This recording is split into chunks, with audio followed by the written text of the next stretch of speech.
آئیے بلا کسی تاخیر کے دعوت اسٹیج دے رہے ہیں اس محفل کے روح روا حضرت علامہ مولانا مفتی قاضی رضوان احمد صاحب مظاہری دامت برکاتہم العالیہ کو کہ جب تشریف لائیں اور اپنے مواعظ حسنہ سے ہم سامعین کو مستفیض فرمائیں۔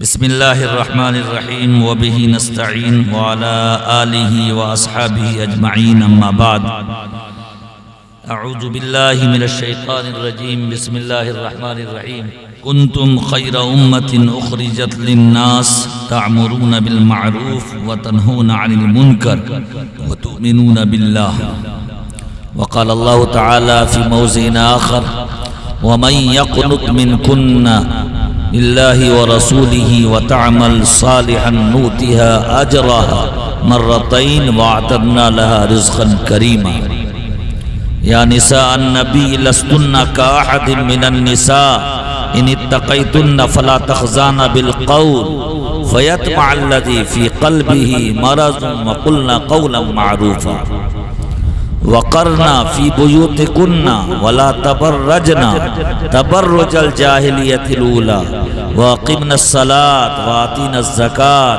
وآتينا الله ورسوله صدق الله العظيم وصدق رسوله النبي الكريم قال رسول الله صلى الله عليه وسلم الدنيا كلها متاع وخير متاع الدنيا المرأة الصالحة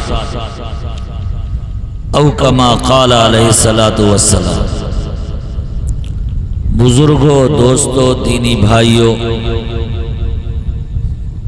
اسٹیج پر جلوہ افروز علماء کرام، سنگرا سترو پٹی کہ نوجوان علماء کرام قابل مبارکباد ہیں۔ اللہ تعالیٰ نے آپ کے دل و دماغ میں، ذہن میں یہ بات بیٹھائی، اور یہ چیز گزشتہ کئی سالوں سے میں دیکھتا آ رہا ہوں کہ اس آبادی کے نوجوان علماء کے اندر اللہ تعالیٰ نے یہ بصیرت عطا فرمائی ہے کہ ہر 2-4-5 مہینے میں کوئی ایسی شکل اور کوئی ایسی صورت ضرور پیدا کرتے ہیں جس بنیاد پر اللہ کے کچھ خاص بندے، مخصوص بندے علماء کرام کی شکل میں آپ کی اس آبادی میں آ کر اللہ اور رسول کی باتیں سناتے ہیں۔ یہ بہت بڑی بات ہے اور آبادی کے لیے خوش نصیبی کی بات ہے، ورنہ اس سے بڑی بڑی بہت ساری آبادیاں ایسی ہیں جو اس چیز سے محروم ہیں۔ جس آبادی کے علماء زندہ ہیں اور ان کا دل زندہ ہے، یقین جانیے وہ آبادی زندہ ہے۔ اور جس آبادی کے علماء سو گئے ہیں، چاہے وہ جس درجے کے علماء ہوں، کم پڑھے لکھے ہوں، زیادہ پڑھے لکھے ہوں، اگر وہ سو گئے ہیں، بیدار نہیں ہیں، تو سمجھ لیجئے وہ آبادی ڈیڈ ہو گئی ہے، ختم ہو چکی ہے۔ اس لیے ان علماء کرام کا بھی شکریہ ادا کرنا چاہیے۔ آبادی کے ہر فرد کی ذمہ داری ہے، مرد کی اور عورت کی، جہاں جہاں تک آواز پہنچ رہی ہے۔ ابھی عشاء کی نماز کے بعد سے مختلف علماء کرام سے آپ حضرات نے اتنی قیمتی گفتگو سنی ہے، جس گفتگو کو سننے کے لیے آدمی مہینوں کوشش کرتا ہے، تب جا کر کے اتنی خوبصورت گفتگو سننے کو ملتی ہے۔ اور گزشتہ 2-4 دن کی محنت کے بعد ان چھوٹے چھوٹے علماء کرام نے، عمر کے اعتبار سے بہت چھوٹے ہیں، لیکن اللہ نے علم و فضل کے اندر بڑا رتبہ عطا فرمایا ہے۔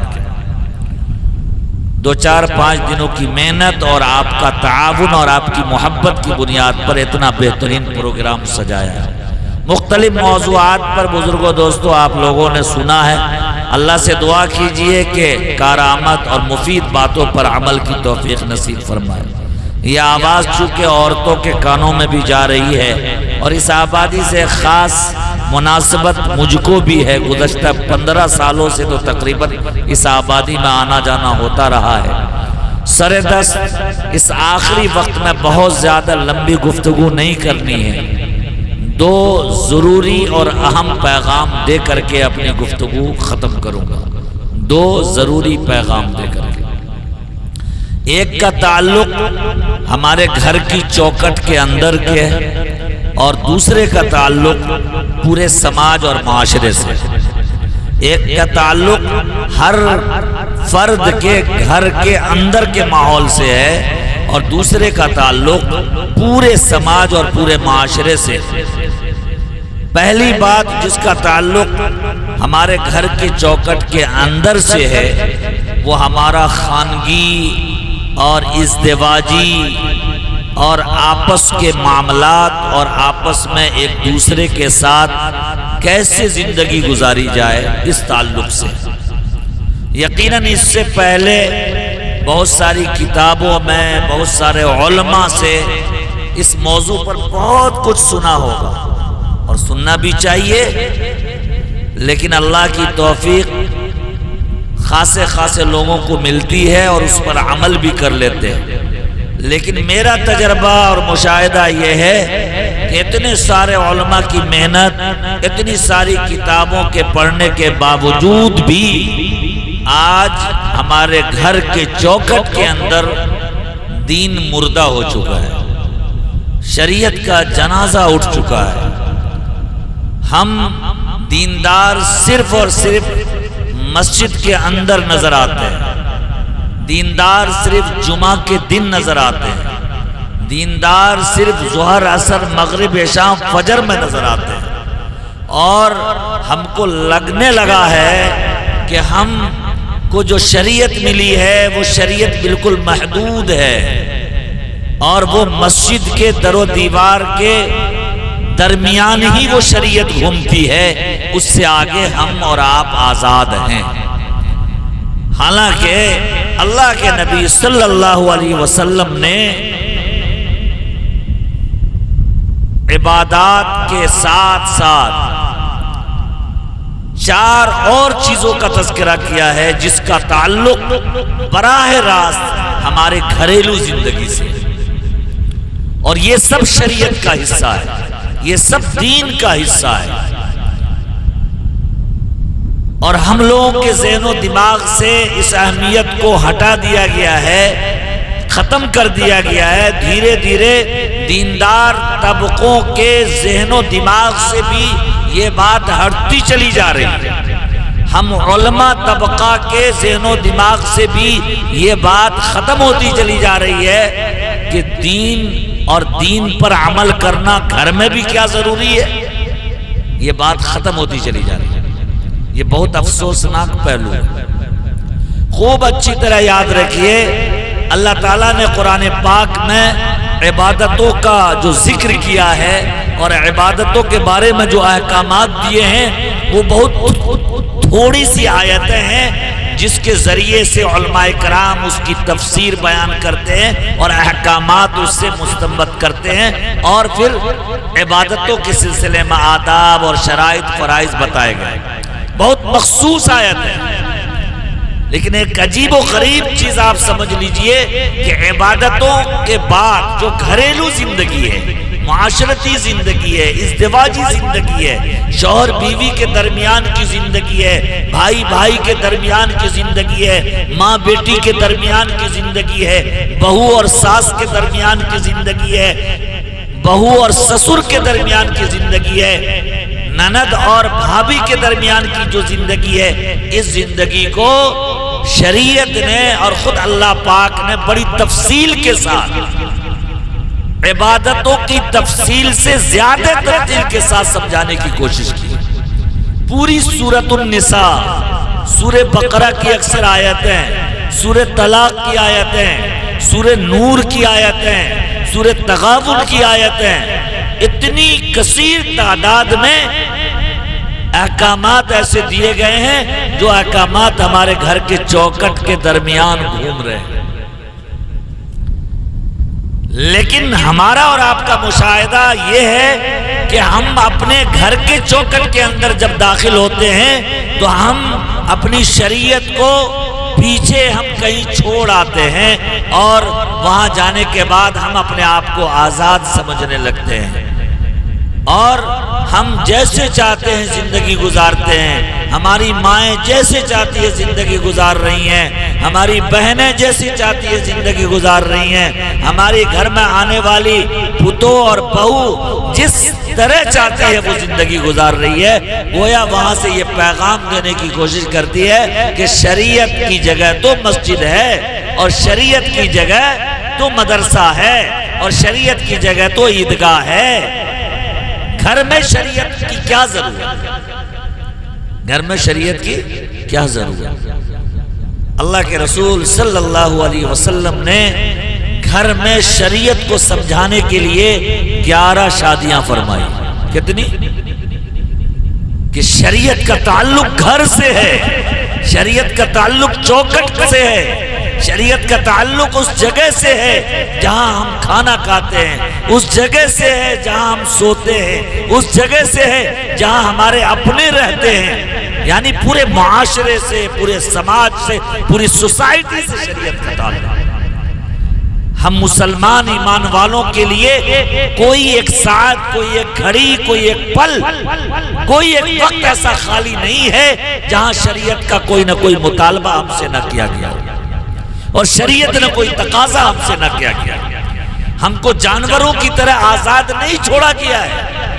ہمارا کھانا پینا, ہمارا اوڑھنا بچھانا, ہماری شادی, ہماری بیاہ, ہمارے لین دین, ہماری گفتگو کے طور طریقے, ساری چیزیں شریعت نے ہمیں بتلائی اور اس کے مطابق اگر ہم کرتے ہیں تو ہم ایمان کے تقاضوں کو پورا کر رہے ہیں, شریعت کے مطابق عمل کر رہے ہیں.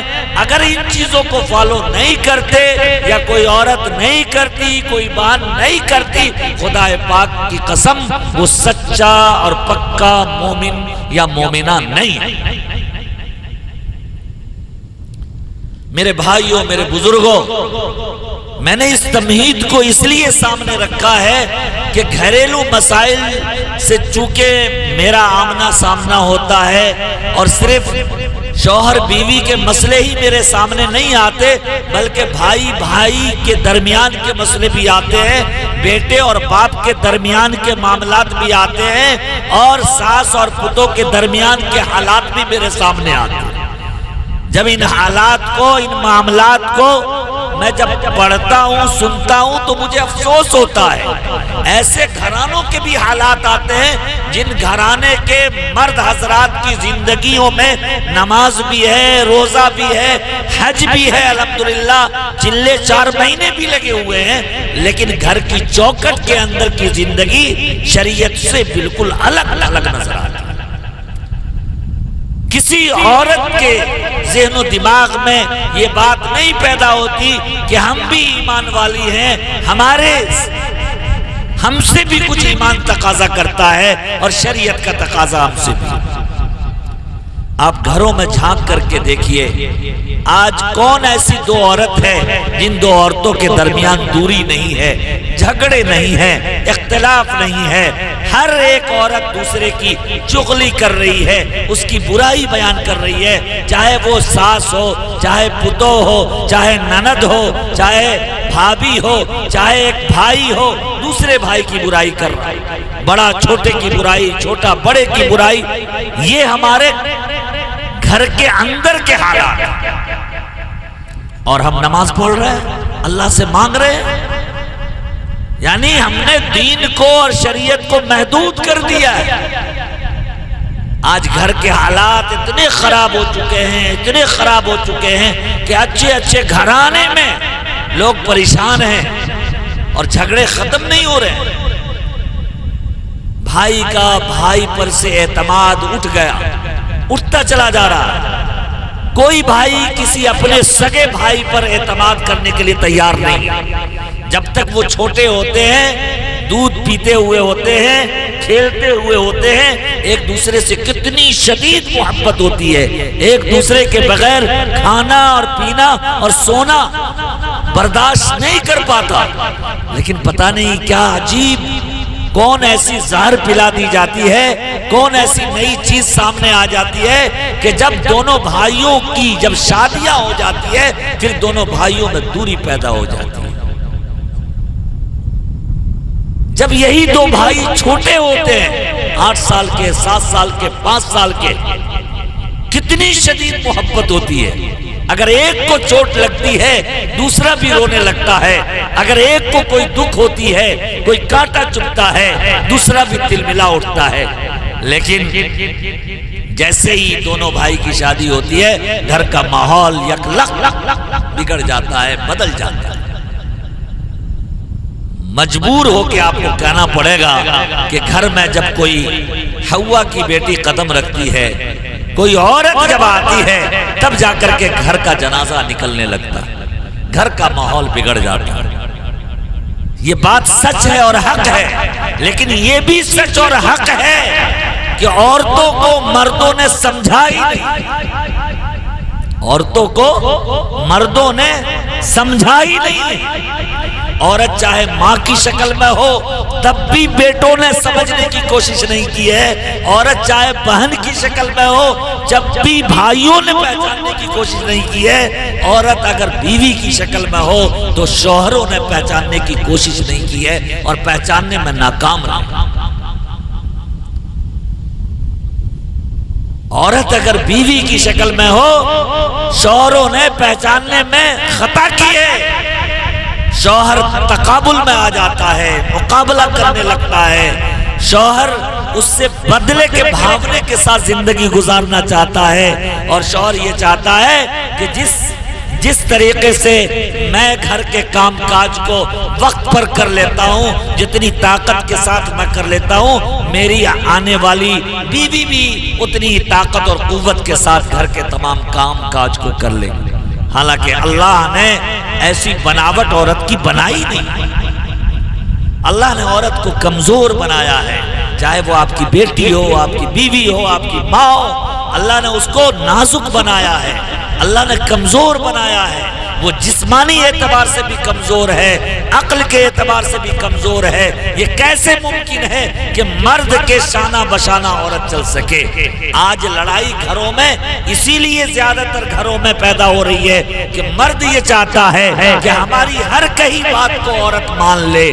یہ ممکن نہیں ہے، یہ ممکن نہیں ہے۔ نہ تو عورت کے اندر وہ صلاحیت ہے، نہ عورت کے اندر اتنی عقل ہے کہ آپ کی ہر بات کو سمجھ بھی لے، اور نہ ہی اتنی صلاحیت ہے کہ وہ ہر کام کو آپ کے کہے کے مطابق انجام بھی دے۔ اللہ نے نہ تو ایسی عقل دی ہے اور نہ ایسی صلاحیت ہے۔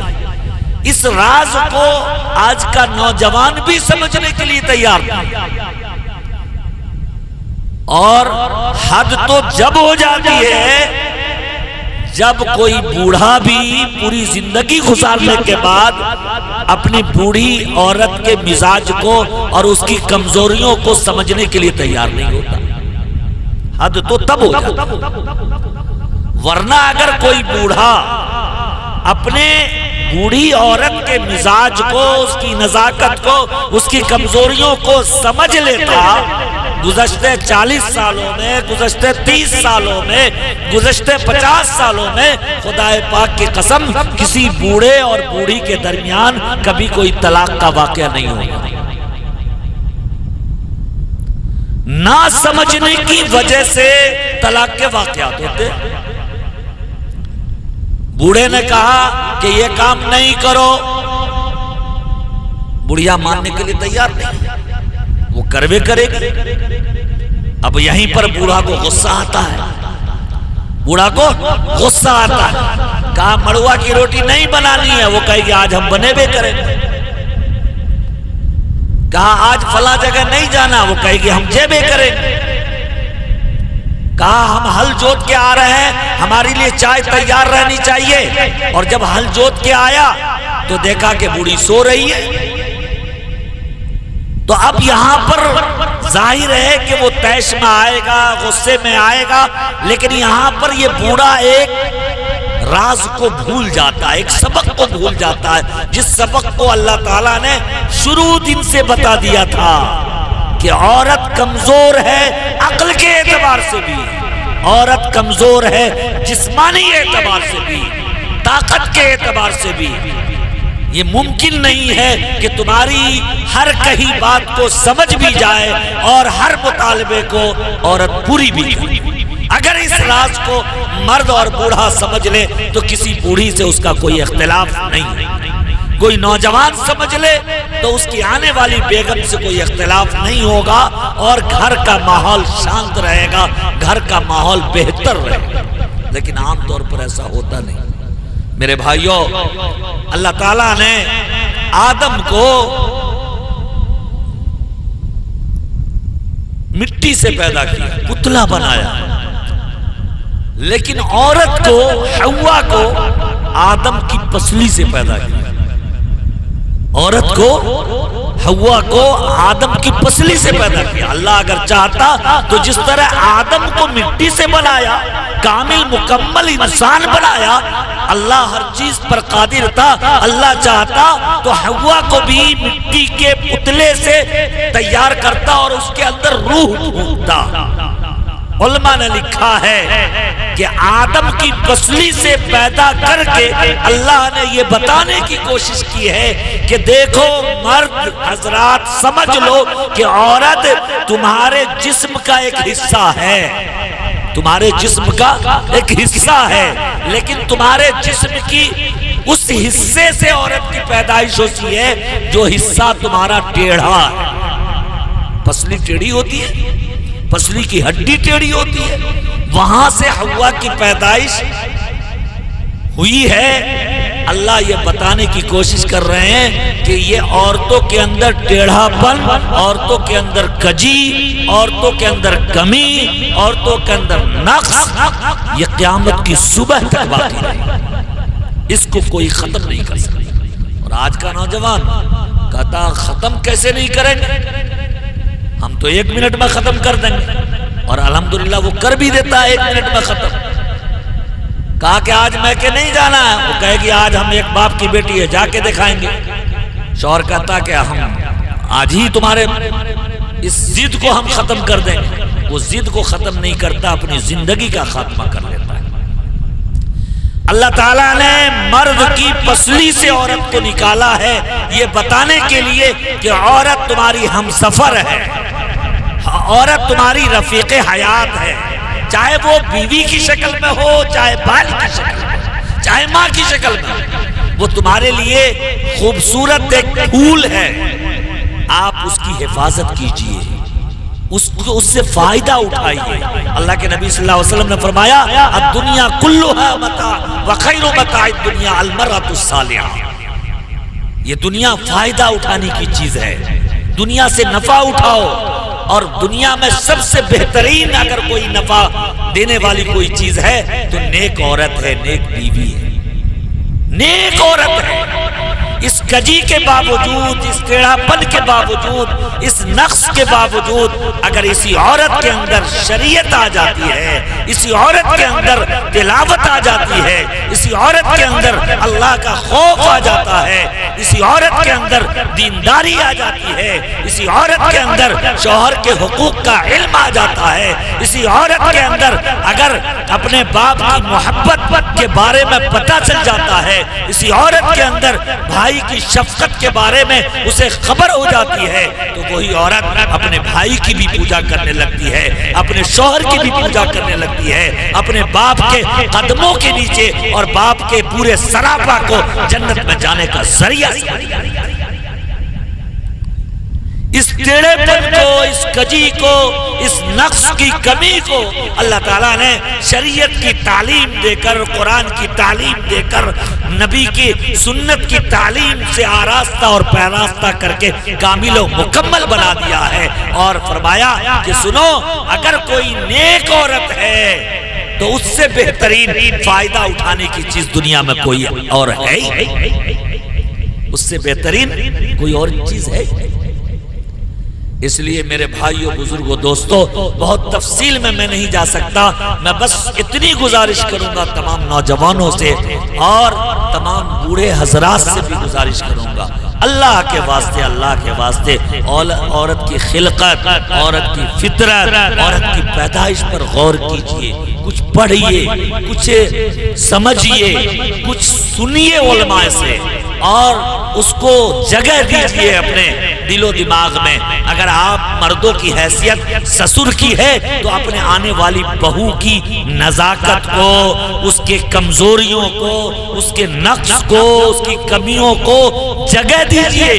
اگر آپ کی حیثیت ساس کی ہے تو آپ کی ذمہ داری ہے کہ آنے والی بیٹی اور بہو کی آپ عزت کیجئے اور اس کمی کو ہمیشہ اپنے ذہن و دماغ میں مستحضر رکھیں۔ تبھی جا کے گھر میں شریعت نظر آئے گی، تبھی جا کے گھر میں طریقت نظر آئے گی، تبھی جا کے گھر میں دین نظر آئے گا۔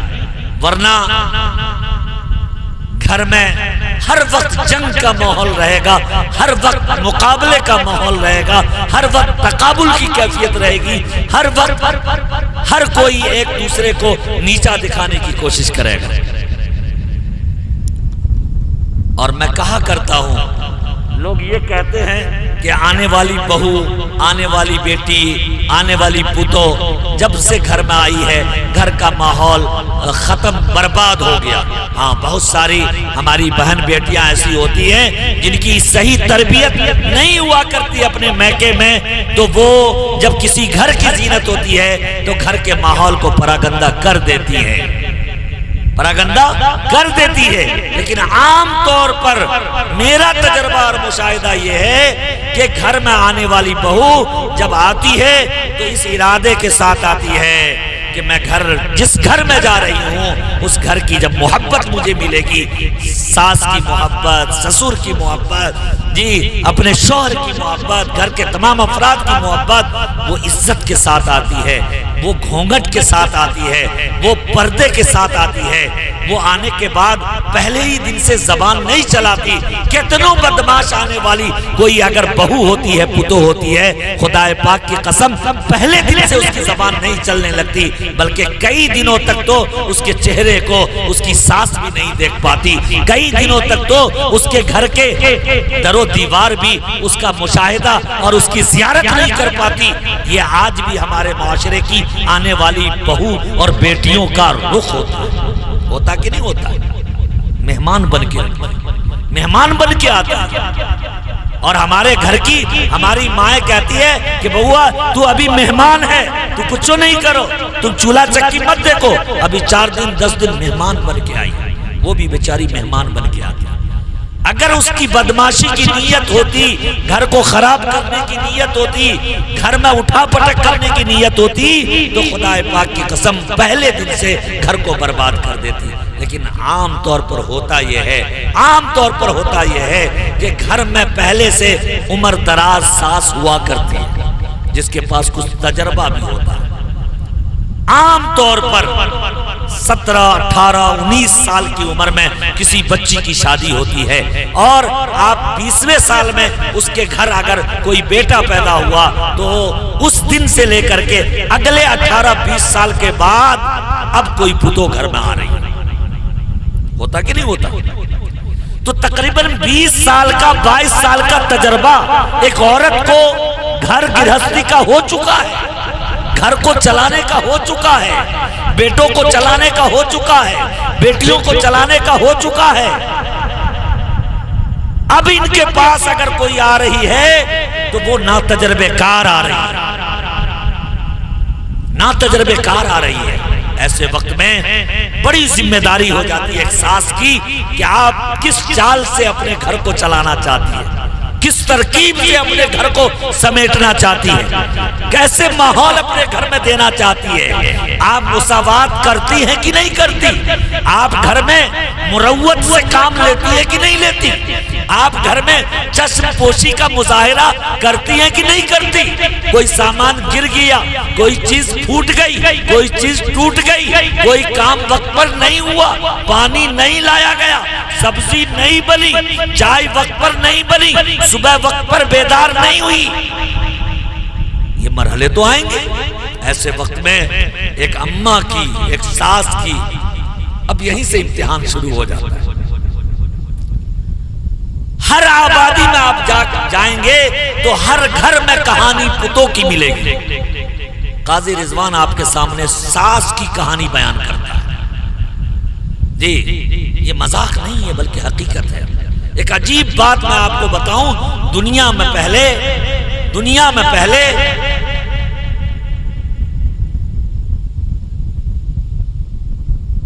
حوا آئی ہے، حوا علیہ السلام. ایک عجیب بات یہ ہے کہ حوا علیہ السلام کسی کی پتو نہیں بنی ہے پہلے، کسی کی پتو نہیں بنی ہے پہلے. سب سے پہلے وہ کسی کی ساس بنی ہے، کسی کی ماں بنی ہے. حوا علیہ السلام جب دنیا میں آئی ہے تو وہ کسی کی پتو نہیں بنی ہے، وہ واحد عورت ہے جو کسی کی بیٹی نہیں بنی ہے، کسی کی پتو نہیں بنی ہے.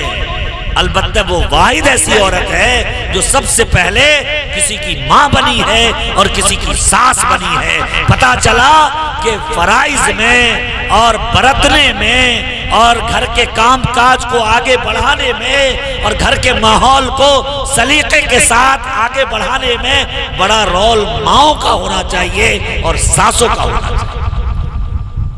بدنام ہماری بہن بیٹیاں ہو جاتی ہیں. میں ان کو بالکل کلین چیٹ نہیں دیتا کہ ہماری بہن بیٹیاں بڑی نیک ہیں، نیک جذبے سے آتی ہے. بہت ساری بہن بیٹیاں بدماش بھی ہے، بدتمیز بھی ہے، زبان دراز بھی ہے. لیکن ایک بات میں بیان کر رہا ہوں کہ گھر کو اگر مساوات کے ساتھ، چشم پوشی کے ساتھ، مروت کے ساتھ، نرم لہجے کے ساتھ اگر چلانا چاہے کوئی ساس تو انشاءاللہ ثم انشاءاللہ گھر کا ماحول بہتر چل سکتا ہے. میں آپ کے سامنے ایک مثال پیش کرتا ہوں. اگر آنے والی بہو کو اگر ساس یہ سمجھ لے کہ یہ میری بیٹی ہے تو اس کے ساتھ برتاؤ کیسا ہونا چاہیے؟ کیسا ہونا چاہیے؟ ساس نے کھانا بنایا، یہ پتو نے کھانا بنایا، دسترخوان پہ لے کے بیٹھ گئی. عام طور پر ساس سسر کا رویہ یہ ہوتا ہے جو دیکھا گیا ہے کہ بھائی سبزی میں نمک کم ہے، سبزی میں نمک کم ہے، نمک لے کے آؤ. سبزی میں نمک کم ہے، نمک لے کے آؤ. ایک برتاؤ یہ ہے. اور دوسرا برتاؤ یہ ہے کہ بھائی تھوڑا سا نمک دو، تھوڑا سا نمک دو. یہ دو بول ہو گئے. دونوں بول کے اثرات الگ الگ ہیں. دونوں بول کے اثرات الگ الگ ہیں. میں لچے دار تقریر نہیں کرتا لیکن کچھ دے کر کے جا رہا ہوں، آپ اسے قبول کیجئے. ایک سسر دسترخوان پہ بیٹھتا ہے اور جیسے ہی پہلا لقمہ اٹھاتا ہے اسے محسوس ہوتا ہے کہ سبزی میں نمک کم ہے. اب سوال پیدا ہوگا، نمک مانگنا ہے، کیسے مانگا جائے گا؟ آپ کہیے گا کہ یہ بھی کوئی سیکھنے کی چیز ہے. مت سیکھو، مت سیکھیے نا. آپ اگر نہیں سیکھیے گا تو کل بھی آپ کے سامنے بغیر سیکھے ہوئے جواب ملے گا. آپ اگر سیکھ کر کے سوال کیجئے گا خدا پاک کی قسم آپ کو جواب بھی سکھا ہوا ملے گا. آپ اگر بغیر سیکھے آواز دیجئے گا تو آپ کو بھی بغیر سیکھے جواب دیا جائے گا. دنیا مکافات عمل کا نام ہے. آپ جیسا کریں گے ویسا ہی جواب دیں گے. آپ نے نمک مانگا اور یہ جملہ کہتے ہوئے مانگا، آپ نے نمک مانگا اور یہ جملہ کہتے ہوئے مانگا کہ دال میں نمک کم ہے، تھوڑی سی نمک بھیجو. اور دوسرا جملہ یہ ہے کہ اگر آپ نے سیکھ کر کے کہا ہے کہ بھائی تھوڑی سی نمک دے دو. دونوں کا اثر الگ الگ ہے. نئی نویلی دلہن ہے، چولہے پہ بیٹھی ہوئی ہے، باورچی خانے میں ہے. جب آپ نے یہ کہا تھوڑی سی نمک دے دو، ان کے ذہن میں یہ بات آئی ہے کہ میں نے تو دال میں اور سبزی میں نمک صحیح دیا تھا، البتہ میرے سسر کو کچھ زیادہ نمک کھانے کی عادت ہے اس لیے وہ نمک مانگ رہے ہیں. اور دوسرا جملہ آپ کا یہ تھا کہ دال میں نمک کم ہے اس لیے نمک بھیجو. تو اب اس کے دل کو چوٹ لگے گی، میں نے تو کھانا صحیح بنایا تھا لیکن میرے سسر کے اندر یہ عادت پیدا ہو گئی ہے، میں چونکہ غیر کی بیٹی ہوں، عیب لگانے کی عادت ہے اور میرے کھانے کو غلط ٹھہرانے کی عادت ہے، اس لیے جان بوجھ کے وہ نمک مانگ رہے ہیں. حالانکہ دونوں بول کے بولنے کے بعد آپ کے پاس اگر کوئی چیز آئے گی تو آئے گی نمک ہی. اگر پہلا جملہ آپ نے سیکھ کر کے بولا تو آپ کا دل بھی خوش اور وہ سامنے والی کا دل بھی خوش، اس کے دل میں آپ کے تئیں احترام ہوگا، جذبہ ہوگا۔ اور دوسرا جملہ اگر آپ نے بولا تو اس دوسرے جملے کی وجہ سے اس کے دل میں نفرت پیدا ہوگی، دوری پیدا ہوگی اور فرار پیدا ہوگا۔ وہ یہ سوچے گی کہ ہم چاہے جتنا بہترین کھانا بنا دیں، ہمارے گھر کے لوگوں کو میرا بنا ہوا کھانا پسند نہیں آئے۔ اس لیے میرے بھائیوں، تفصیل کا وقت نہیں ہے، میں صرف یہ عرض کروں کہ گھر کے ماحول کو درست کیجئے، گھر کے ماحول کو اچھا کیجئے۔ اس کا یہ مطلب نہیں ہے کہ میں آنے والی پتوں کی پشت پناہی کر رہا ہوں۔ بہت ساری بہت بدتمیز لڑکیاں ہوتی ہے جس کی زبان اتنی تیز ہوتی ہے کہ آتے ہی گھر کا پورا ماحول پراگندہ ہو جاتا ہے، اور وہ اپنے ماں باپ کو اس انداز سے اپنے سسرال کی کہانی سناتی ہے گویا وہ مظلوم ہے، مظلوم ترین ہے، اور اپنے میکے کے لوگ ان کے جھانسے میں آ جاتے ہیں اور انہیں لگنے لگتا ہے کہ ان کی بیٹی پر ظلم ہو رہا ہے۔ ایسا نہیں ہوتا ہے، ایسا نہیں ہوتا۔ بیلنس کے ساتھ گاڑی کو چلائیے گا تو گاڑی چلے گی، اور اگر تقابل کیجئے گا، مقابلہ کیجئے گا، گاڑی نہیں چل پائے گی۔ ایک ایسے ہی بہت زبان دراز ایک لڑکی تھی، سسرال میں شوہر سے زبان لڑاتی تھی، سسر سے زبان لڑاتی تھی، ساس سے زبان لڑاتی تھی، زبان کی تیز تھی، بہت تیز ترار تھی، اور اس کے بدلے میں شوہر کی طرف سے مار بھی لگتی تھی، پٹائی بھی لگتی تھی، شوہر ظلم بھی کرتا تھا، اس کے اوپر گالی بھی دیتا تھا، جو ہوتا ہے سماج میں، معاشرے میں۔ اور بالآخر ایک دن اسے موقع ملا، اس عورت کو، وہ ایک اللہ والے کے پاس پہنچی اور اپنی داستان سنانا شروع کیا، لمبی چوڑی کہانی سنائی، کہا میرا شوہر ظالم ہے، جابر ہے، میرے اوپر ظلم کرتا ہے، مجھے گالی دیتا ہے، مارتا ہے، پیٹتا ہے، اے اللہ والے کوئی تعویذ مجھے دے دیجئے تاکہ اس کے ذریعے سے میں شوہر پر کنٹرول حاصل کروں۔ اللہ والے کے سامنے جب 10-20 منٹ تک یہ عورت بولتی چلی گئی، اللہ والے کو محسوس ہو گیا کہ بیماری کہاں ہے، چنانچہ انہوں نے ایک بوتل پانی پڑھ کر کے دیا اور کہا کہ بیٹی اس پانی کو لے کے جاؤ، اور جیسے ہی تمہارا شوہر دن بھر میں جس وقت بھی گھر کے اندر داخل ہونے لگے فوراً ایک گھونٹ پانی اپنے منہ میں لے لینا۔ شرط یہ ہے کہ جب تک تیرا شوہر گھر پر رہے اس وقت تک نہ تو پانی کو حلق سے نیچے اڈیلنا اور نہ ہی منہ کے باہر پھینکنا، اس وقت تک پانی رکھے رہنا۔ مرتی کیا نہ کرتی بیچاری، چنانچہ اللہ والے کے بتائے ہوئے طریقے کے مطابق جیسے ہی دیکھا کہ شوہر دروازے پر آیا، فوراً بوتل سے ایک گھونٹ پانی لیا اور منہ میں رکھے رہی۔ شوہر آیا، دیکھا وقت پر چائے نہیں ہے، دوٹھو گالی دیا، دیکھا بستر صاف نہیں ہے، چاٹو اور گالی دیا۔ اب دیکھ رہا ہے بیچارہ کہ میں آج 2 گالی دے دیا، چوتھی گالی دے دیا، 5ویں گالی دے دیا، ماں بہن کی لگا کے دے دیا، ادھر سے کوئی جواب نہیں مل رہا ہے۔ حضرت نے کہا تھا کہ جب تک شوہر گھر میں رہے تب تک نہ تو پانی کو پینا ہے اور نہ ہی پھینکنا ہے۔ ایک دن ہوا، 2 دن ہوا، 3 دن ہوا، ادھر سے کوئی جواب نہیں مل رہا تھا، تو شوہر نے پھر کہنا شروع کیا کہ میں ہی بے وقوف ہوں، پاگل ہوں، میں ہی صرف گالی دے رہا ہوں، ادھر سے تو کوئی جواب نہیں مل رہا۔ چنانچہ انہوں نے توبہ کر لی کہ آج کے بعد سے کوئی گالی نہیں دوں گا۔ 1 ہفتے گزر گئے، کوئی سلوات سننے کو نہیں ملی۔ وہ عورت دوڑی ہوئی اللہ والے کے پاس گئی اور کہا حضرت آپ کا دیا گیا تعویذ کام کر گیا۔ کہا کیا ہوا؟ کہا آج 1 ہفتے ہو گئے، میرے شوہر نے کوئی گالی نہیں دی ہے اور آپ کی دی ہوئی دوا کام کر گئی۔ تو اللہ والے نے کہا کہ بیٹا بیماری تمہارے شوہر کے اندر نہیں تھی، بیماری تمہارے اندر تھی، اور علاج میں نے تمہاری بیماری کی۔ تو گھر میں ایسے ماحول پیدا ہوتے ہیں، لیکن ایسے ماحول آنے کے باوجود بھی آپ مقابلہ نہیں کر سکتے ہیں۔ اگر مقابلہ کیا گھر ٹوٹ جائے گا، بکھر جائے گا۔ المرأة كالزلع إن أقمتها كسرتها وإن استمتعت بها استمتعت بها وفيها عوج۔ اللہ کے نبی صلی اللہ علیہ وسلم نے فرمایا کہ عورت ٹیڑھی پسلی سے پیدا ہوئی ہے، اگر تم اس کو سیدھا کرنے کی کوشش کرو گے تو تم اپنے رشتے کو توڑ دو گے، تم اپنی قرابت کو توڑ دو گے۔ اگر تم اس سے فائدہ اٹھانا چاہتے ہو تو اس کے ٹیڑھے پن سے فائدہ اٹھاتے رہو، تم اپنی زندگی گزار لو گے۔ ضد کرتی ہے چھوڑ دو تھوڑی دیر کے لیے. وہ آج میکے گئی، شام کا وعدہ تھا آنے کا، نہیں آئی، چلو کوئی بات نہیں کل ہی آ جانا. آج کیوں نہیں آئی؟ میں ایک باپ کا بیٹا ہوں، میں دکھا دوں گا. کیا دکھا دو گے؟ کس کو دکھا دو گے؟ کسی کو نہیں دکھا سکتے ہو. تمہیں خود تارے نظر آ جائیں گے. تم دکھا کے تو دیکھو، کیا دکھاؤ گے؟ آخری گولی ہے 3 طلاق کی، دے دو 3 طلاق. پھر کیا دکھاؤ گے؟ دوسرے کو دیکھے گی تم تارے گنتی کرو گے.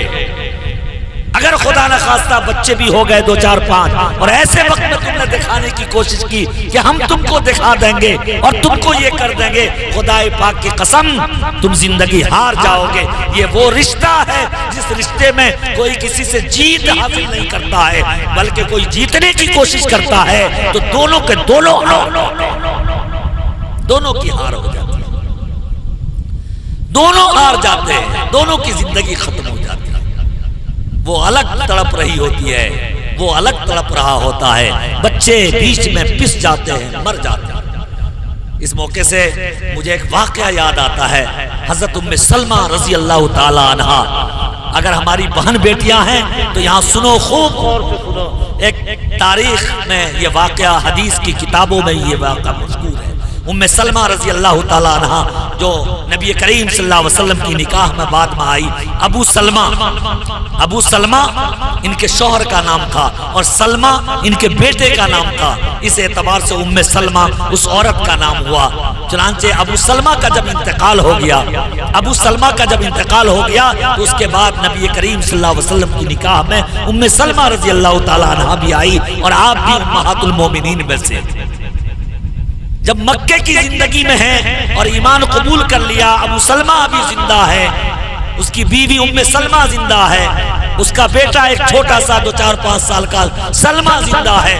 ہجرت کا حکم ہو جاتا ہے اور ابو سلمہ ہجرت کر کے مدینہ چلے جاتے ہیں. ایسے وقت میں ام سلمہ جو عورت ہے وہ بھی تیار ہوئی ہجرت کے لیے. ہجرت کے لیے سن رہے ہیں آپ لوگ؟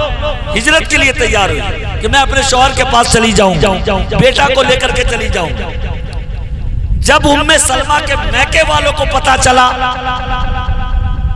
کہ میری بیٹی کا شوہر مسلمان ہو گیا ہے اور محمد کے دین کو قبول کر کے ہجرت کر کے مدینہ چلا گیا ہے اور اس کے ساتھ میری بیٹی بھی جا رہی ہے، خاندان کے سارے لوگ آئے اور اپنی بیٹی کو روک لیا کہ تمہارا شوہر گیا تو گیا ہے، ہم اپنی بیٹی کو نہیں جانے دیں گے، ہم روک لیں گے. انا کی بات ہو جاتی ہے، خاندانی بات ہو جاتی ہے، روک لیا. جب ابو سلمہ کے خاندان والوں کو پتا چلا کہ ابو سلمہ تو چلا گیا مدینہ اور اس کی بیوی کو اس کے میکے والوں نے روک لیا ہے تو اس کی انا جاگ گئی اور موچ پر تاؤ دیا. وہ لوگ سارے آ گئے، کہا تم نے اگر اپنی بیٹی کو روک لیا ہے تو روک لو، یہ جو پوتا ہے میرا، یہ میرا خون ہے، میرا بلڈ ہے، اس کو ہم چھین لیتے ہیں. آج گاؤں میں بھی ایسا ہوتا کہ نہیں ہوتا کہ نہیں ہوتا؟ تم اپنی بیٹی کو رکھو، یہ پوتا تو میرا ہے، میرا خون ہے، ہم اس کو چھین لیں گے، ہم اس کو لے لیں گے.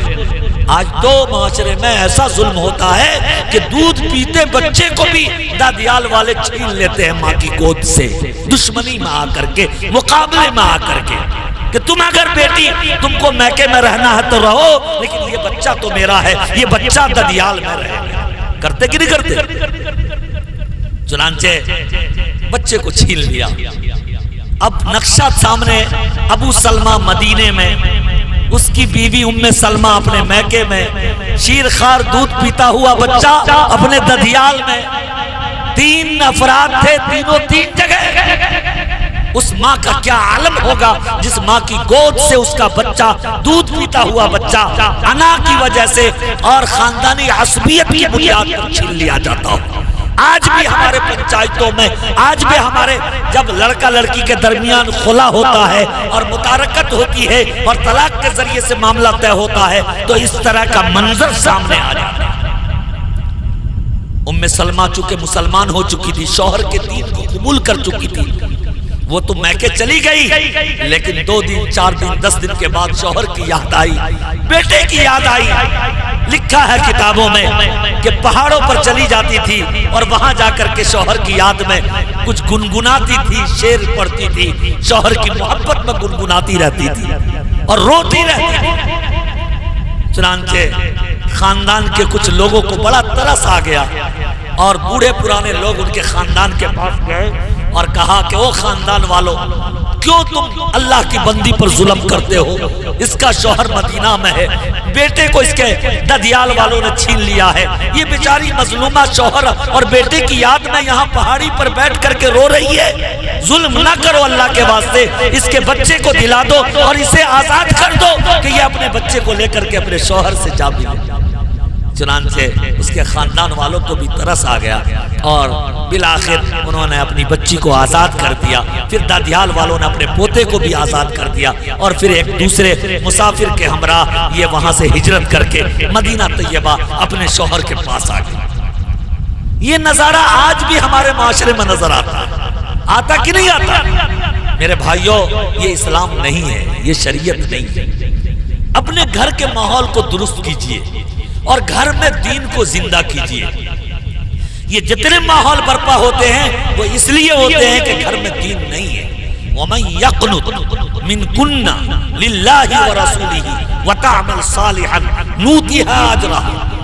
یہ خصوصی طور پر امہات المومنین کے بارے میں یاد آیت نازل ہوئی، علماء موجود ہیں، لیکن اس کے معنی اور مطالب کے اندر عموم ہے اور پوری امت مسلمہ کی ماں اور بہنوں کے لیے اس میں پیغام دیا گیا ہے کہ جو کوئی بھی عورت اللہ کی اطاعت کے ساتھ، اللہ کی بندگی کے ساتھ، اللہ کے فرض کردہ نمازوں کے ساتھ اور شریعت کی اتباع کے ساتھ اپنی زندگی گزارے گی، اللہ کے خاطر عبادت کرے گی، رسول اللہ کے خاطر عبادت کرے گی، تو اللہ تعالیٰ دوہرا اجر عطا فرمائے گا، دوہرا اجر عطا فرمائے گا۔ خانہ داری میں جتنے کام کر رہی ہے اس پر بھی اجر ملے گا، اللہ کی عبادت کا بھی اجر ملے گا۔ نوتیہا اجرہا مرتین وعدنا لہا رزقا کریما۔ آگے فرماتا ہے اللہ تعالیٰ، یا نساء النبی لستن کاحد من النساء۔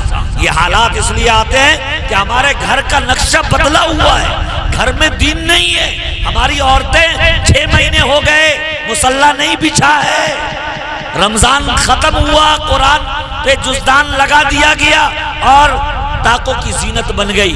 اب ہماری مائی بہن رمضان آئے گا تب جا کے قرآن کھولیں گے۔ بتاؤ اس کھانے میں کیا برکت ہوگی، اس زبان میں کیا برکت آئے گی، اس زبان میں کہاں سے مٹھاس آئے گی، اس بولی میں کہاں سے چاشنی آئے گی؟ جس زبان پر قرآن کی تلاوت نہ ہو، جس زبان پر اللہ کا ذکر نہ ہو، جس زبان پر رسول اللہ کی سنت نہ ہو، جس زبان پر اللہ کی عبادت نہ ہو، وہاں جو اللہ کی نہ مانے، جو ساس اللہ کے لیے مصلی بچھا کر اللہ کو راضی نہ کرے، تو کیا ضرورت پڑی ہے کسی پتوں کو کہ وہ اپنی ساس کو راضی کرے گی؟ جو اللہ کی نہ ہوگی اس کی پتوں بھی نہ ہوگی، جو اللہ کی فرما برداری نہیں کرے گی اس کی بہو اور اس کی بیٹی بھی اس کی فرما برداری نہیں کرے گی۔ اس لیے ضرورت اس بات کی ہے کہ پوری فرما برداری کے ساتھ، تابعداری کے ساتھ، اطاعت شعاری کے ساتھ اپنے گھر کو عبادتوں کے ساتھ مزین کیجئے، انشاءاللہ گھر بارونق ہو جائے گا، گھر کا ماحول درست ہو جائے گا۔ ایک موقع سے اللہ کے نبی صلی اللہ علیہ وسلم نے فرمایا کہ جو کوئی عورت 5 وقت کی نماز پڑھے، رمضان کے روزے رکھے، اپنی عزت کی حفاظت کرے اور اپنے شوہر کے غائبانے میں ان کے عزت و آبرو کی حفاظت کرے، اللہ کے نبی فرماتے ہیں کہ جس دروازے سے چاہے جنت میں داخل ہو جائے۔ 4 کام اگر کوئی عورت کرے، چاہے وہ ماں ہو، بیٹی ہو، ساس ہو، پتو ہو، بیوی ہو، کوئی بھی ہو، یہ 4 کام اگر کرے گی جنت کے جس دروازے سے چاہے وہ داخل ہو سکتے۔ صلت خمسہا وصامت شہرہا واطاعت بالہا وحسنت فرجہا۔ فرمایا کہ 5 وقت کی نماز پڑھے، رمضان کے روزے رکھے، شوہر کی اطاعت کرے، اپنے عزت و آبرو کی حفاظت کرے، یہی تو شریعت ہے، یہی نا شریعت ہے۔ شریعت پر عمل پیرا ہو جائے ہماری ماں بہنیں تو گھر جنت بن جائے، آج گھر ہمارا جہنم اس لیے بنا ہوا، ہر گھر میں لڑائی، ہر گھر میں جھگڑے، مرد بیچارہ پریشان ہے، نماز بھی پڑھتا ہے، دعائیں بھی کرتا ہے، جماعت میں بھی جا رہا ہے، حج بھی کر رہا ہے، سارے رشتے ختم ہو گئے اور گھر کا ماحول ختم ہونے کے لیے تیار نہیں۔ اس کی بڑی وجہ یہ ہے کہ گھر میں عبادتوں کا ماحول نہیں ہے، گھر میں نمازوں کا ماحول نہیں ہے۔ میں سچی بات کہتا کہ 99% ہماری مائیں بہنیں اپنے گھروں میں نماز نہیں پڑھتی، 1-8% جس کو اللہ توفیق دے دے وہ نماز کی عادی۔ بتائیے ایسے گھر کے ماحول میں ہمارا گھر جنت بنے گا؟ گھر میں ساس پتوں کے جھگڑے ہوں گے، بیٹا پتوں کے جھگڑے ہوں گے، گھر میں بھائی بھائی سے لڑے گا۔ اس لیے پہلا پیغام یہ ہے کہ گھر کو جنت بنائیے، گھر میں شریعت کو داخل کیجئے، گھر کی چوکھٹ کے اندر شریعت کو داخل کریں گے انشاءاللہ، کریں گے سب لوگ۔ کوشش کیجئے گا، اس بات کا مذاکرہ کیجئے، استحضار کیجئے، اس کو بار بار بولیے، کہیے، بتائیے کہ بھائی تم لوگ تعاون کرو، ہم اتنی نمازیں پڑھتے ہیں، اتنی تقریریں سنتے ہیں، کوئی فائدہ نہیں ہو رہا ہے۔ پتہ یہ چلا کہ گھر میں پانی نہیں مل رہا ہے، گھر میں پانی نہیں مل رہا ہے، جڑ میں پانی دینے کی ضرورت ہے۔ ایک بات۔ دوسری بات مجھے یہ عرض کرنی ہے، وہ یہ بچیوں کی تعلیم کے تعلق سے بڑی بے راہروی ہو رہی ہے۔ گزشتہ 15 20 25 سالوں میں بلکہ 30 40 سالوں کے اندر علماء موجود ہیں، ایک عام رجحان بن گیا ہے کہ بچیوں کو اعلیٰ سے اعلیٰ تعلیم دیا جائے، چاہے وہ دینی تعلیم ہو چاہے عصری تعلیم، ضرورت ہے دنیا میں، یقیناً دی جانی چاہیے، جائز طریقہ اپنایا جائے، جائز راستے کے ذریعے سے کیا جائے، اعلیٰ سے اعلیٰ تعلیم سے آراستہ پیراستہ کرنا چاہیے۔ اللہ کے نبی نے فرمایا طلب العلم فریضہ علی کل مسلم و مسلم، دین کا علم طلب کرنا تو فرض ہے ہی، لیکن ہر وہ تعلیم، ہر وہ علم جس سے خود اس کی ذات کو نفع پہنچے، امت کو نفع پہنچے، سماج معاشرے کو نفع پہنچے، یقیناً وہ جائز ہے اور اس کا حاصل کرنا جائز ہے، ناجائز کوئی بھی نہیں کہے گا۔ لیکن ایک عجیب و غریب بات ابھی چند دنوں قبل ایک بڑے تبلیغی اجتماع میں ایک اللہ والے فرما رہے تھے، وہ فرما رہے تھے کہ اے لوگو، تمہاری عقل ماری گئی ہے، تمہاری عقل ماری گئی ہے، تم اپنی بیٹیوں کی اعلیٰ تعلیم کے لیے اپنی بیٹیوں کو کہاں کہاں لے جا رہے ہو، کیا کیا کر رہے ہو، ایسے راستے اختیار کر رہے ہو جو سراسر ناجائز ہے، جو سراسر غلط ہے، وہ راستہ شیطانوں کا ہے، وہ راستہ ابلیسوں کا ہے، وہ راستہ ڈاکوؤں کا ہے، وہ راستہ چوروں کا ہے، اس راستے سے خیر نہیں آئے گی۔ اور تم عورتوں کو، لڑکیوں کو کیا سمجھ رکھا ہے؟ تم نے عورتوں کو، لڑکیوں کو کمانے کی مشین سمجھ رکھا ہے کہ اس کو ہم یہ تعلیم دلا دیں اس سے ہمیں کمائی ہو جائے گی، ہم یہ ڈگری دلا دیں اس سے نوکری مل جائے گی، یہ ڈگری دلا دیں اس سے نوکری مل جائے گی، معیشت ہماری مضبوط ہو جائے گی۔ کہا یہ بھول ہے، یہ دھوکہ ہے۔ آلریڈی اللہ تعالیٰ نے ایک بیٹی پر اتنی بڑی ذمہ داری دی ہے، اس ذمہ داری کے تعلق سے تعلیم کہاں دلا رہے ہو؟ گھر کیسے چلے گا؟ بچوں کی تربیت کیسے ہوگی؟ ساس کے ساتھ کیسے برتاؤ کرنا ہے؟ شوہر کے کیا حقوق ہیں؟ سسر کی خدمت کیسے کرنی ہے؟ دیور سے پردہ کرنا ہے کہ نہیں کرنا ہے؟ اس سے مذاق کرنا ہے کہ نہیں کرنا ہے؟ اور آس پڑوس کے لوگوں کے ساتھ بیٹی کو اور بہو کو کیسے رہنا ہے؟ یہ وہ ذمہ داری ہے جو بغیر تعلیم نبوی کے کہیں دوسرے یونیورسٹی میں حاصل نہیں ہو سکتی۔ یہ وہ تعلیم ہے جو شریعت کی کتابوں کے علاوہ کسی دوسری تعلیم گاہوں میں، دوسری کتابوں میں یہ سبق نہیں پڑھایا جاتا۔ وہ علماء فرما رہے تھے، عالم دین فرما رہے تھے کہ اے لوگوں، تمہاری عقل کو ہم کو رونے اور افسوس کرنے اور ماتم کرنے کا من کر رہا ہے۔ آج امت کہاں جا رہی ہے؟ امت کہاں جا رہی ہے؟ امت کہہ رہی یہ ڈگری، وہ ڈگری، یہ ڈگری، وہ ڈگری، اور ان تمام ڈگریوں کے راستے سے جی شیطان گھس رہا ہے، ابلیس گھس رہا ہے، ایمان جا رہا ہے، شریعت جا رہی ہے، عزتیں جا رہی ہے، ہماری زینب نام کی بیٹی جا رہی ہے، رقیہ نام کی بیٹی جا رہی ہے، کہاں جا رہی ہے؟ ٹیوشن سینٹر سے چلی گئی، کہاں جا رہی ہے؟ جی کوچنگ سینٹر سے چلی گئی، کہاں جا رہی ہے؟ 10ویں میں پڑھ رہی تھی وہاں سے چلی گئی، کہاں جا رہی ہے؟ انٹر پاس کر رہی تھی وہاں سے چلی گئی، کہاں جا رہی ہے؟ ڈاکٹری پڑھ رہی تھی وہاں لو میرج کر لیا، کہاں جا؟ یہ حالات ہیں ملک کے، یہ حالات ہیں ہمارے، یہ حالات ہیں آپ کے۔ آپ کہیے گا قاضی صاحب آپ فتویٰ صادر کر رہے ہیں ناجائز ہونے کا۔ ایک بڑے عالم سے کسی نے پوچھا کہ حضرت کہا بچیوں کی تعلیم غیر محرم کے ذریعے سے جائز ہے؟ کیا پوچھا؟ بچیوں کی تعلیم اور ٹیوشن مرد استاد سے جائز ہے؟ 10 سال 12 سال کی بچی کی تعلیم؟ حضرت نے فرمایا کیا فرمایا؟ خوب بڑھیا سے یاد رکھیے گا۔ حضرت نے فرمایا پڑھانے والا حسن بصری ہو، پڑھانے والا حسن بصری ہو، پڑھنے والی رابعہ بصریہ ہو، پڑھی جانے والی کتاب اللہ کی مقدس قرآن مجید ہو، اور جہاں پر پڑھائی جا رہی ہو وہ کعبۃ اللہ شریف ہو، تب بھی جائز نہیں ہے، تب بھی جائز نہیں ہے۔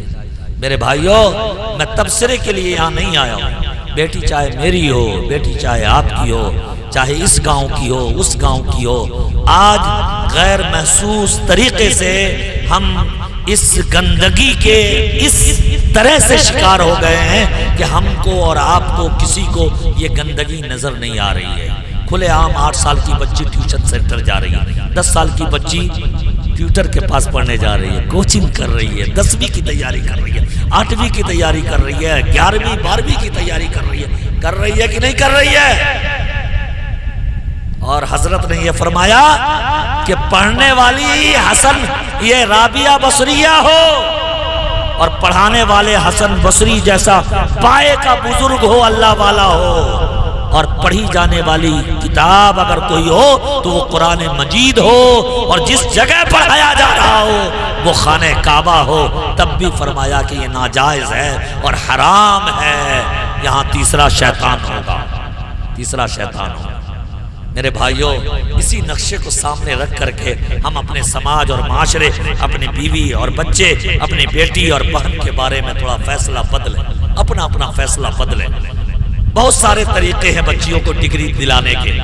آپ کی طرف سے ایک سوال ہوگا، میرے دل میں بھی یہ سوال پیدا ہوتا ہے، آنے والے دنوں میں بچیوں کی شادی کا مسئلہ ہے، لڑکے والے ڈگری مانگتے، لڑکے والے کہتے ہیں خالی دینی تعلیم پا گئی ہے، کوئی دنیاوی تعلیم نہیں ہے۔ جی کرنے والوں کے لیے راستے بہت سارے ہیں، کرنے والے کے لیے راستے بہت سارے ہیں۔ اے اللہ والو، اے اللہ والو، اے میری ماں، بیٹیوں، بہنوں، میں درد کے ساتھ چلا کر کے کہہ رہا ہوں جو ملک کی صورتحال ہے، اس صورتحال میں اپنی بچیوں کو گھر کے دروازے سے باہر مت جانے دو۔ اگر اللہ نے آپ کو بہت شوق دیا ہے، بہت شوق دیا ہے، بہت مجبور ہے، کسی نیک صالح مرد کو اپنی نگرانی میں، اپنے دلال میں اپنے سامنے بیٹھاؤ، مجبوری کی حالت میں قاضی رضوان آپ کو اجازت دے دے گا کہ اپنی موجودگی میں آپ اپنے سامنے اپنی بچی کی تعلیم کا انتظام کرو، لیکن اللہ کے واسطے خدا را اپنی بچی کو گاؤں اور سماج اور اس چوک اور اس چوک، اس محلہ اور اس محلہ کے کسی ٹیوشن سینٹر کے حوالے نہ کرو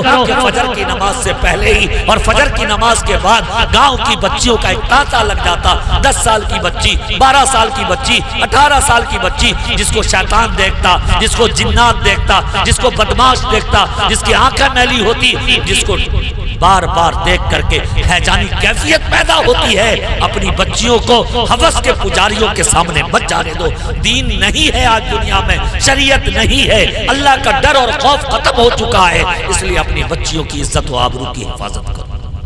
بس یہ دو پیغام کے لیے میں یہاں آیا تھا کہ یہ دو پیغام آج بالکل سلگتے ہوئے ماحول میں یہ ناسور بنتے چلے جا رہے ہیں اور ہمارا ماحول پراگندہ ہوتا چلا جا رہا ہے۔ ایک تو گھر کی حفاظت کرنی ہے اور دوسرا یہ کہ گھر کی دہلیز کے باہر جو بہن بیٹیاں جا رہی ہے، بڑے درد کے ساتھ ہاتھ جوڑ کر کے میں کہہ رہا ہوں، اگر آپ نے ٹیوشن سینٹر کے حوالے کر رکھا ہے تو اپنے ارادے کو بدلیے، اپنے فیصلے کو بدلیے۔ اللہ نے وسعت دیا ہے، اپنے دلان میں انتظام کرائیے۔ اگر وہاں 300 روپے کی بنیاد پر 2 گھنٹہ پڑھ کر کے آتی ہے، آپ 1000 روپیہ خرچ کیجئے، اس نیت سے خرچ کیجئے کہ اس کی عزت اور آبرو کی حفاظت کی ذمہ داری باپ کے کندھے پر ہے، بھائی کے کندھے پر ہے۔ خدا را اگر آپ ایسا کرتے ہیں اللہ کے یہاں جواب دہی سے بچ جائیں گے، اور اگر ایسا نہیں کرتے اور کوئی اگر رقیہ نام کی بیٹی، زینب نام کی بیٹی اگر کسی ٹیوشن سینٹر سے، کسی راستے سے، کسی ہاسٹل سے، کسی اور جگہ سے، کسی ادارے سے اگر فرار ہو رہی ہے، ایمان کا سودا کر رہی ہے، تو غلطی صرف اس کی نہیں ہے، مجرم ہم بھی ہیں، ظالم ہم بھی ہیں، سماج بھی ظالم ہے، پورا معاشرہ ظالم ہے، اس کا باپ ظالم ہے، اس کا بھائی ظالم ہے، مجرم وہ ہے، بے ایمان وہ ہے، بدمعاش وہ ہے۔ اس لیے میرے بھائیوں، یہ دوسرا پیغام، پہلا یہ کہ اپنے گھر میں ساس پتو، بھائی بھائی جی اور باپ بیٹے کے درمیان کے جی ماحول کو اور حالات کو خوشگوار بنائیے، اچھی زندگی گزارنے کی کوشش کیجیے۔ اور دوسرا پیغام یہ کہ اپنے سماج اور معاشرے کی بہن بیٹیوں کی عزت و آبرو کی حفاظت کے لیے اپنے فیصلے کو بدلیے، اور اس کے عصری تعلیم کا انتظام ٹیوشن کے ذریعے سے اپنے موجودگی میں اگر 1 گھنٹہ پڑھاتا ہو تو وہ 1 گھنٹہ خود موجود رہے اور اپنے سامنے میں اسے پڑھانے کا انتظام کریں۔ اللہ پاک ان 2 باتوں پر خود بھی اور ہم سب لوگوں کو، پورے معاشرے کے لوگوں کو عمل کرنے کی توفیق نصیب فرمائے۔ وآخر دعوانا ان الحمدللہ رب العالمین۔